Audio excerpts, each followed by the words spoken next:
अस्सलाम वालेकुम, welcome to my channel. I hope कि आप बिल्कुल ठीक होंगे। तो यहाँ पर जी सुबह सुबह का टाइम है और नाश्ता बन रहा है और आज का मेरा व्लॉग जो है वो सुबह से ही स्टार्ट हो रहा है और रात तक की इसमें किचन की रूटीन है और बाकी घर के छोटे मोटे से जो काम होते हैं। तो नाश्ते में आज हम बना रहे थे आलू और प्याज वाले अंडे और बहुत कॉमन सा ये सालन होता है नाश्ते के लिए और नाश्ते के अलावा भी ये ना काम आ जाता है, बहुत मज़े का बनता है और पराठों के साथ तो ये बहुत ही अच्छा लगता है। तो यहाँ पर मैं बना रही थी ये आलू और अंडे का सालन और प्याज उसमें मैं ऐड किया है और यहाँ पर मैंने ना आलू प्याज टमाटर सभी मिर्चों को इकट्ठे काट के डाल दिया था और थोड़ा सा ऑयल डाला है और इनको मैं अब फ्राई कर रही हूँ। और ये वाला सालन मुझे इसी वजह से बहुत अच्छा लगता है कि हर चीज़ इकट्ठे ही डाल के इसको अच्छे से भून लेते हैं और उसके बाद फिर मसाले वगैरह डाल देते हैं और फिर अंडे डाल देते हैं। तो दूध भी आ गया हुआ था, वो मैंने बॉयल करके रख लिया था और यहाँ पर मैं अब इसको थोड़ा सा कवर कर दूँगी क्योंकि मुझे लग रहा था जैसे आलू जो है ना वो थोड़े थोड़े से अभी हार्ड हैं। तो इसको फिर मैंने थोड़ी सी देर के लिए कवर किया था, थोड़ा सा पानी डाल दिया था और अब यहाँ पर देखें जी ये सॉफ़्ट हो गए हुए थे, प्याज भी सॉफ़्ट हो गए थे। तो मैंने इसमें नमक मिर्च और हल्दी इसमें डाल दी है। तो सुबह सुबह जो है ना वो पराठे के साथ ये सालन अच्छा लगता है, साथ में चाय भी होती है। ऑमलेट का आज दिल नहीं कर रहा था खाने को और बाकी के जो रूटीन का सालन भी होता है वो भी दिल नहीं था कर रहा खाने को, तो मैंने कहा चले मैं जल्दी से ये बना लेती हूँ। दूसरी तरफ जो है वो बाजी जो है वो चाय बना रही थी और चाय जो है वो भी हम 4 लोगों की है। तो पत्ती और चीनी वगैरह डाल के उन्होंने रख दी थी और इधर बस मैंने भी इस सालन को भून लिया था और जैसे ही इसमें ऑयल अलग से हो जाएगा तो मैं इसके अंदर फिर अंडे जो है ना वो ऐड कर दूंगी।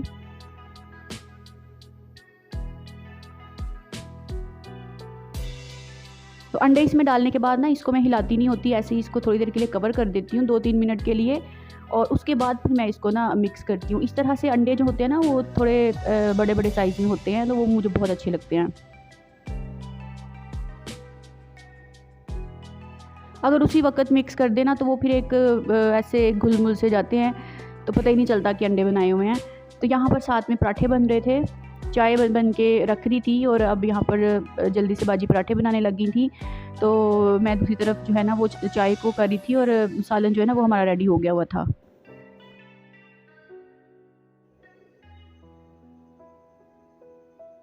तो यहाँ पर हमने पराठे बना लिए थे और एक जो पराठा है ना वो हमने आलू वाला भी बनाया था क्योंकि आलू का मटीरियल पड़ा हुआ था एक दिन पहले का, एक ही पराठे का पड़ा हुआ था। तो मेरा भांजा जो है ना उसको बहुत पसंद है आलू का पराठा, तो फिर उसके लिए ये वाला बना लिया था और हम सब ने जो है ना वो अंडे वाले सालन के साथ ही नाश्ता किया था। बस नाश्ता वगैरह यहाँ पर हो गया था और नाश्ता करने के बाद फिर मैं अपने बेटे के अब कपड़े प्रेस कर रही थी क्योंकि उसको भी मैंने कहा इसको मैं फ़्रेश कर दूँ और उसके बाद फिर बाकी के जो मैं ना काम करती रहूँगी।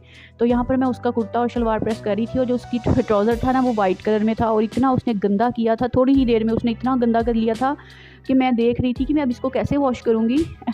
तो उस दिन से मैंने तौबा की कि इसको मैंने ना छुट्टियों में कपड़े ये सूट नहीं पहनाने, ये जो शलवार और कमीज़ वाले होते हैं इतने गंदे करता है, इतने गंदे करता है कि फिर बस ना रफ़ हो जाते हैं। तो मैंने कहा ये मैं बाद में जब स्कूल जाएगा ना उस वक़्त पहनेगा, अभी मैं इसको नहीं पहनाती हूँ।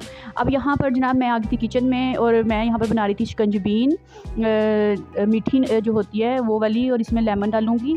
ज़ाहिर है शिकंजबीन में लेमन तो डलते ही हैं। इतनी गर्मी हो गई है, इतनी इंतहा की गर्मी है कि बस दिल करता है कि कुछ ठंडा ठंडा हर वक्त हो, ठंडा ठंडा सा हम पिएँ और शिकंजबीन तो वैसे भी बहुत ही अच्छी होती है और गर्मियों में ख़ास तौर पर ये बहुत अच्छी होती है। तो मैंने काफ़ी सारी मिकदार में ना बना ली थी और इसको फिर मैंने फ्रिज में रख दिया था, ठंडी कर दी थी, जिसका भी दिल करे वो पीता रहे।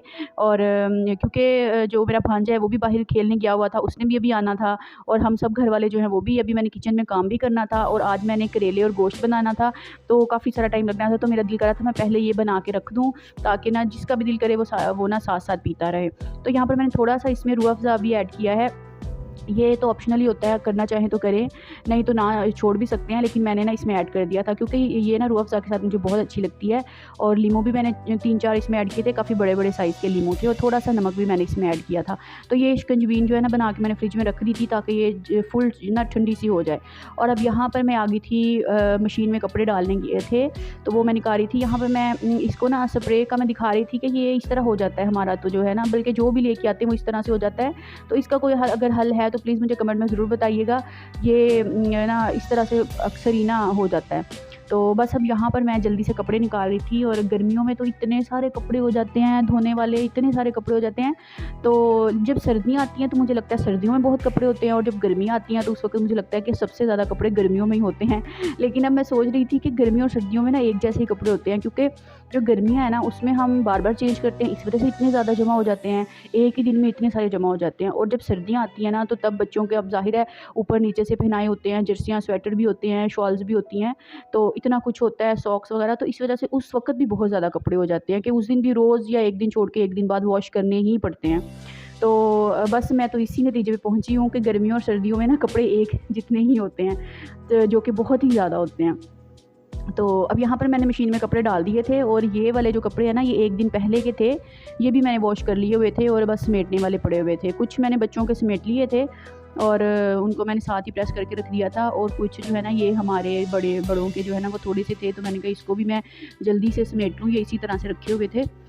ऊपर से मैं लेके आई थी उतार के, ये ड्राई हो गए थे। तो यहाँ पर मेरे हस्बैंड की ये शर्ट्स हैं जो वो अपने ऑफ़िस में पहनते हैं ऑफ़िस के लिए। तो इनको मैंने ना अलग से रखा होता है, जो आयरन स्टैंड है ना उसके नीचे पोर्शन बने हुए हैं, तो उनमें ना मेरे हस्बैंड के कपड़े सारे उसी में ही होते हैं। तो ऊपर वाले में मैं उनके ऑफ़िस वाले कपड़े रखती हूँ, पैंट्स और शर्ट्स, और जो नीचे वाला पोर्शन है ना उसके अंदर मैं उनके नाइट सूट और बाकी जो घर में पहनने वाले होते हैं ना मैं वो रख देती हूँ। इस तरह सेपरेट करके मैं रख देती हूँ उनको, फिर ढूँढने में ना आसानी होती है, क्योंकि वो प्रेस तो खुद ही करते हैं अपने कपड़े, मैंने कभी नहीं किए, बहुत कम है कि मैं प्रेस करूँ, वो खुद ही करते हैं। तो एक दफ़ा ऐसा हुआ था कि मैंने प्रेस करके रखे थे, 1-2 दफ़ा ऐसा हुआ कि प्रेस करके रखे मैंने, लेकिन फिर क्या हुआ कि सुबह कोई और पहना जा रहा है, शाम को कोई और पहना जा रहा है, रात को कोई और पहना जा रहा है, और इसलिए फिर मैंने तौबा की कि आइंदा से मैं प्रेस करके नहीं रखूँगी, खुद ही जो पहनने होंगे ना वो प्रेस कर लेंगे। तो यहाँ पर अब मैंने उनके कपड़े जो है ना उनके कैबिनेट में अलग-अलग करके रख दिए थे, और फिर ये होता है कि जब उन्होंने पहनने होते हैं ना उनको मिल जाते हैं, इसी में उनके सारे होते हैं जो प्रेस करने वाले हों। तो उनके मैंने रख दिए थे साइड पर, अपने जो है मैंने तह लगा ली थी और मैं अपनी कबर्ड में रख दूँगी।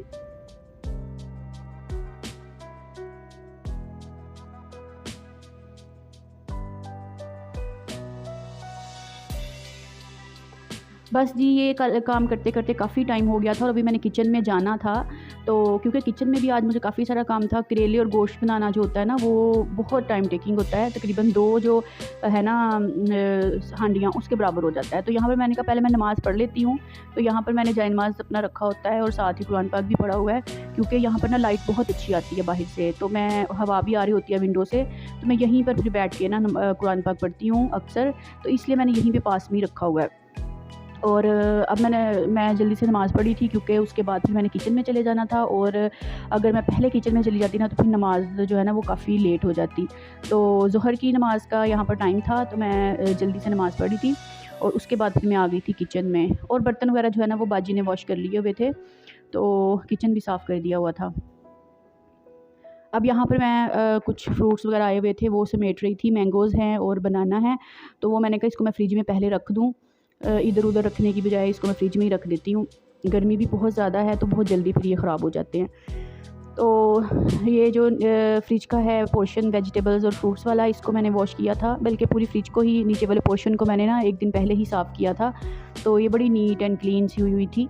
तो ये वाले जो हैं बनानास, ये 1-2 दिन पहले के पड़े हुए हैं, तो इसको मैं ऊपर रख दूँगी ताकि पहले ये यूज़ हो जाएँ, उसके बाद न्यू वाले जो हैं वो यूज़ करेंगे।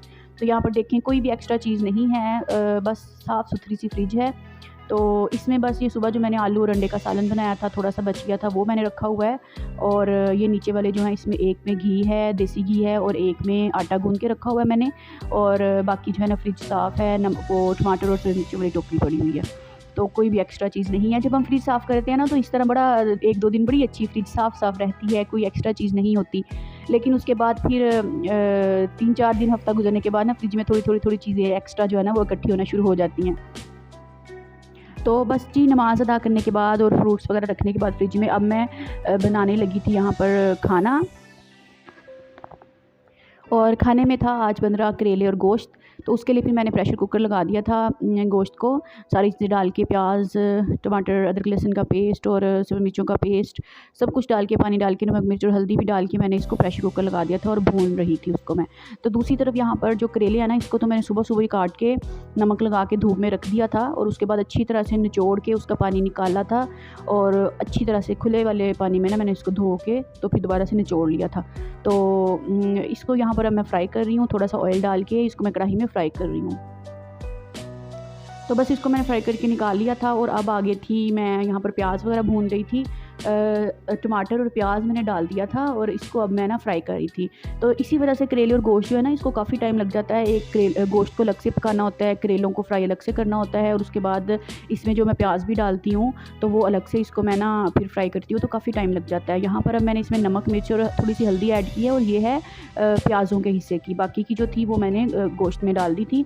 तो यहाँ पर सिर्फ प्याज़ों के हिसाब से थोड़ी सी नमक मिर्च और हल्दी हम ऐड कर लेंगे ताकि ये ना फीके फीके से ना बने, क्योंकि ये करेले गोश्त जो है ना ये बहुत टाइम टेकिंग है, बहुत मेहनत का काम है। क्योंकि पकाना तो जो पकाना ही है, उससे पहले इसको बनाना और ये सब कुछ करना भी बहुत ज़्यादा ना डिफ़िकल्ट होता है।